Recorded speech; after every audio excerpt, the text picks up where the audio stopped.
Welcome to Romance Studies 202, Literature and Culture from Modernism to the Present. And today I'm very pleased indeed to be talking to Professor Ben Bollig.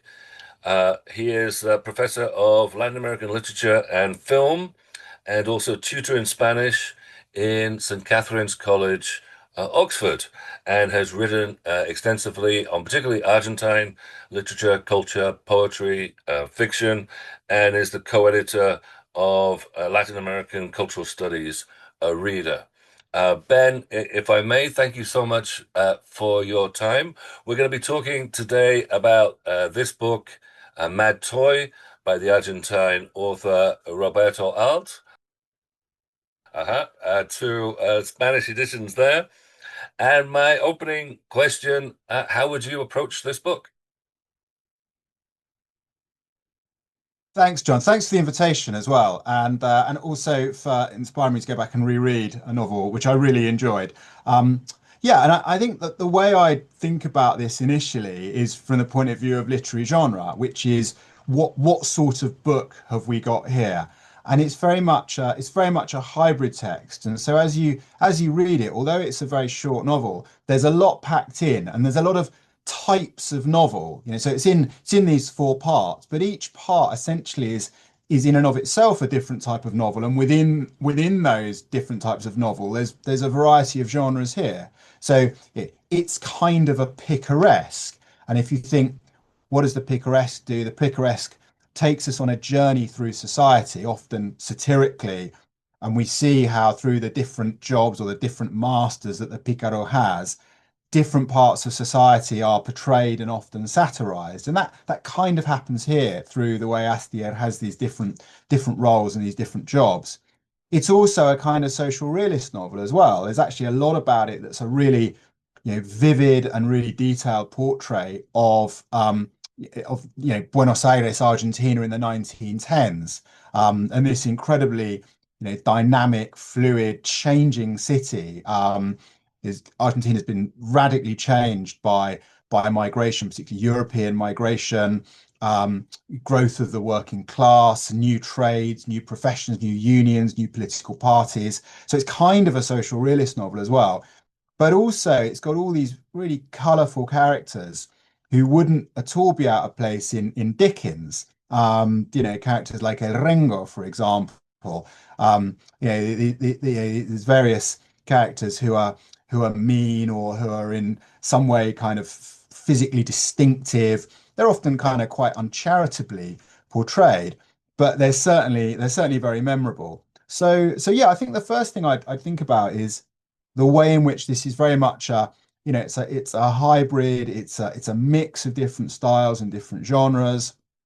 Um, and that as you're reading it, you're kind of getting multiple novels, multiple genres, all within, within one book. This is great. There's so much here. You talk about the characters, of course, perhaps the principal characters, the narrator, this young adolescent Silvio Astier. He's 14 in the first chapter. We see him.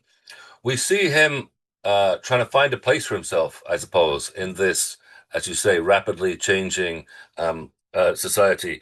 And he's a kid still, although he's being forced out into the world at a relatively young age. His mother sort of basically says, "Get off! You need to have a job." I wonder if you could say a little bit more about Silvio, and perhaps also we were talking about this earlier about this being a book about youth, about young people, or a young person in particular.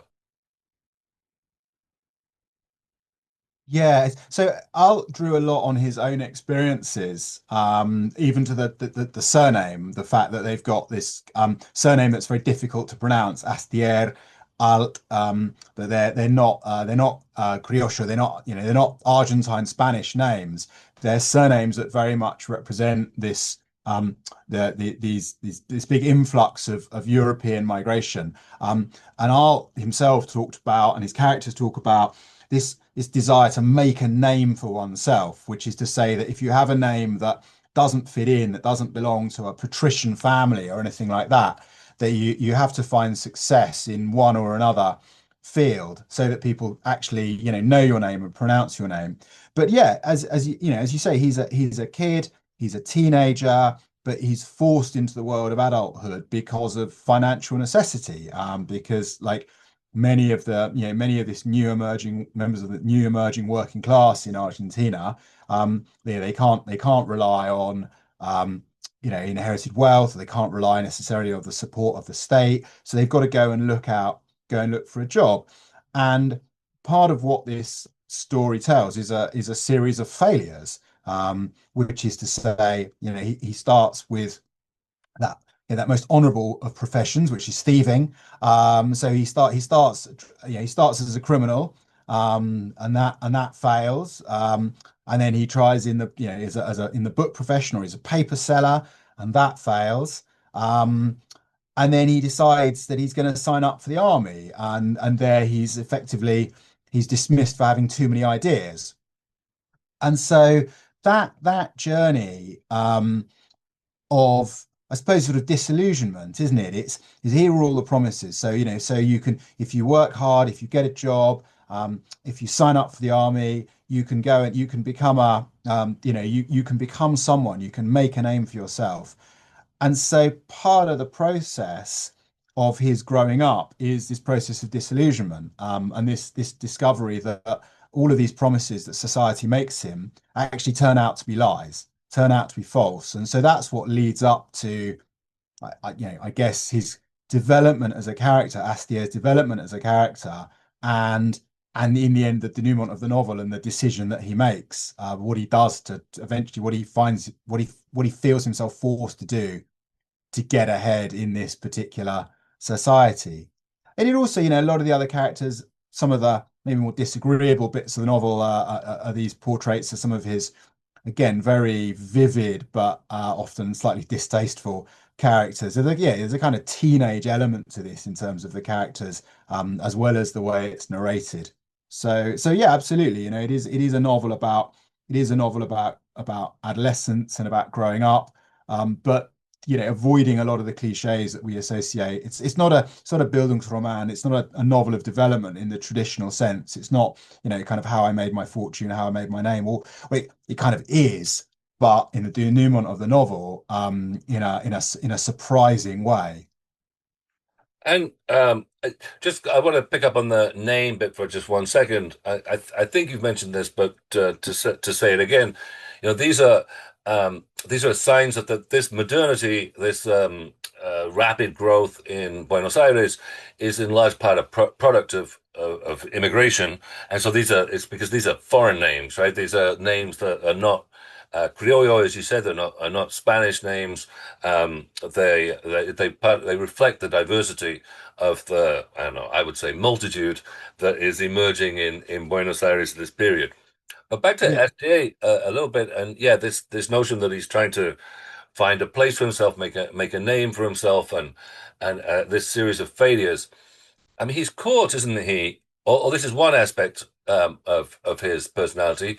He's caught between a kind of a literary interest. I mean, we start with this brief little anecdote that an Andalusian, another immigrant, an Andalusian cobbler has introduced him to the world of reading. And on Mm. the other hand, he's got this interest in science and inventions. I mean, this is what he proposes to the army. You said the army gets rid of him because he has too many ideas.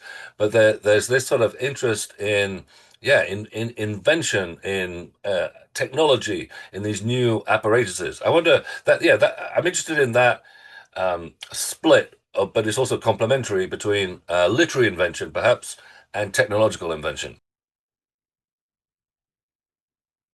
Yeah, it's absolutely there, and it reflects Art's own interests. I mean, he was eventually by profession he was a journalist, but also he was a novelist, short story writer, wrote for the theatre, very polyphacetic, but also an inventor as well. And he had a number of patents. Um, it's this period that the term that Beasley-Murray and others have used, this idea of the sort of technical imagination. So it's a time when people could be amateur scientists. There's a lot of kind of popular science publications and popular science information out there to enable you to go and in your back room, or if you've got a shed or a galpon, kind of some sort of space to go and come up with inventions and try and patent them and try and make money. I suppose ultimately in art, the fantasy is to make money. It's almost like it's also sort of alchemistic. It's either through alchemy or through falsification. So one of the characters, one of his friends, is a really good falsifier. He's very good at imitating stamps, and that ability to make money out of nothing, either through science or through counterfeiting, is one of the ways that characters can escape poverty. But yeah, the background here is one in which there's this, you use the term multitude. I think that's quite a good term to talk about this emerging working class, which is in the case of Astier and also Arlt himself, is struggling to get ahead and struggling to find its place. And so one of the promises, I suppose, of the liberal state in the start of the 20th century is that there's going to be employment for people. And that's through, for example, the growth of the civil service, the growth of the bureaucracy, and that was one of the ways in which the liberal state that emerges in Argentina in the 1910s tries to find a place for the new immigrant class. But what Astier discovers is that actually that doesn't really work, and so he's pushed, or he goes in two different directions. One is through literary invention. He's really drawn to both the sort of the popular fictions of people like Rocambole, Ponson du Terrail, the author, but also the poetry of Baudelaire, the poetry. Lugones is kind of there in the background somewhere.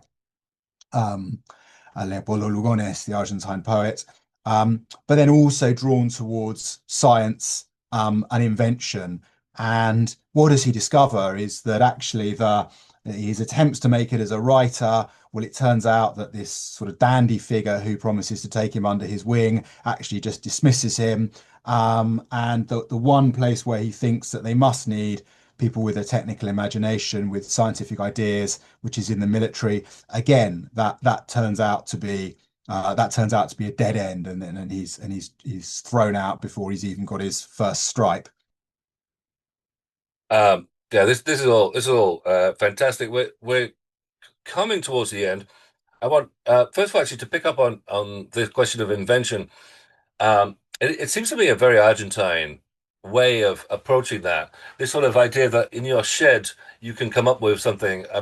You've no doubt seen or read the comic El Etonauta, which was recently turned into a TV series on Netflix. And this is a sort of post-apocalyptic science fiction thing, but they sort of construct again in the garage or out of stuff that they have, so diving suit. They sort of construct the technology, the suit that they need in order to weather this apocalyptic storm from whatever it is. But again, it's that Argentines can, with a bit of sort of nous, and know-how, and put things together and come up with what they need, which I think is kind of interesting. But I wanted, maybe as the last question, that we could talk about the theme of betrayal. And it seems to me, again, picking up on something you've been saying, there's a sort of double betrayal. On the one hand, Silvio Astier, and insofar as he's representative of other young men like him or other immigrant families like his, is betrayed in some sense by these promises from the liberal state, of modernity, and so on, that they can, progress and flourish. And on the other hand, he also becomes he becomes a betrayer. The last chapter is called Judas Iscariot, and then we were before we started recording, we were talking about this word delatar, and that's also in the what do you call it, epigraph to the whole book, which in the Spanish is "Si se delata a Roberto Arlt." So there's something about the author's own betrayal, or what betrays the author. I wonder if you could talk a little about that topic or theme. Yeah, of course. There's two terms really. One was delatar, which is delation, and it's not a very good word in English, but I suppose we would say, I don't know if this is used universally, but we'd say to snitch or to dob someone in. So it's to give information about somebody that you're meant to keep secret. So it's a betrayal of trust. And in this case, it's a particularly pointed betrayal because it's this character El Ringo, who's his man with a limp, who he describes as the most noble man I've ever known. So the reference to Judith Iscariot, the reference to this kind of the nobility of this character, there are these biblical references, biblical undertones, and so in a sense, he's driven to commit this what for him is a kind of terrible moral crime. But actually, what he's doing, in a sense, is playing by the rules. He has information about a crime, and he hands that information over to the authorities. And so if you think back to one of his earliest escapades, is as attempting to make his way as a burglar, as a thief, and then towards the end of the novel, he ends up betraying someone who's in that profession. But it's particularly this kind of very noble character. And at the same time, also the other idea is this idea of is treason. That in a sense, what he's doing, he's not just giving away the secrets on an individual level that result in the downfall of the person he most admires, but also in a sense, he's kind of betraying the nation state by revealing that ultimately it rests on dishonesty, on falsity, and yeah, and the way to get ahead is through low acts. It's through kind of kanasheka. It's kind of being a real heel, being a really low character. And that's how ultimately you get ahead in this society. So there's a really on the individual level, we see a character who suffers through this sort of sense of having been betrayed, of having been let down by all the promises of this new nation that's emerging in the early 20th century. But at the same time, also then to get ahead, um, is forced to commit a betrayal and a really kind of particularly low act as well. So that's, I think, that's the real emotional punch that the novel carries at the end without giving away too much. Well, we're out of time now. This has been a fantastic conversation. Thank you so much for your time and thoughts on Roberto Arlt's Mad Toy. And thank you very much for the invitation. It's been a real pleasure.